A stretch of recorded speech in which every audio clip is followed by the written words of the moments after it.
Well, home loans are growing at the fastest rate in 12 years, ahead of another busy auction weekend. SBS Finance editor Ricardo Goncalves joins us now. Ricardo, those loans are getting bigger. Janice, it's not just the number of new loans that are rising, but the actual value of home loans too, up 15.4% over the last 12 months. And take a guess at the average home loan, which in August now stands at $371,200. Good thing the Reserve Bank has kept official interest rates low, right? But the banks might not. Clearance rates are falling, but the number of homes going up for auction this weekend remains at near record levels. 1,000 in Sydney, 1,200 in Melbourne. Prices may actually come back a little bit, but they're still up over a 1, 3, 5, 10-year basis. Those higher prices mean larger loans. In August, the value of dwelling commitments rose 3.5%, according to the Bureau of Statistics. That was driven by a surge in loans to owner-occupiers, but the value of loans to investors fell. Following its decision to hold official interest rates earlier this week, the Reserve Bank said new regulatory measures to ease concerns about the housing market are working. One of the ways the major banks are meeting these rules is by lifting standard variable rates on investment property loans.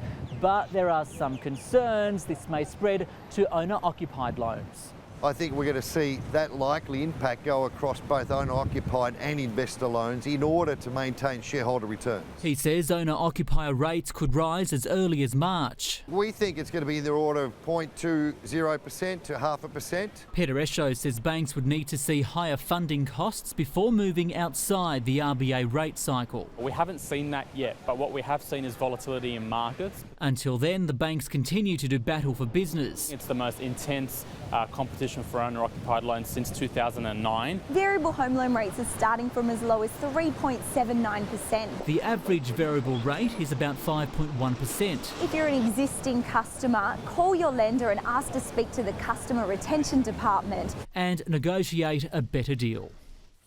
Well, phone and internet services to your home may become cheaper following a decision by the consumer watchdog. The ACCC has ordered Telstra to slash its wholesale network prices. Now, that's the fees other providers like Optus need to pay to access Telstra's copper lines by more than 9%. The ACCC says some of those savings should be passed on to users.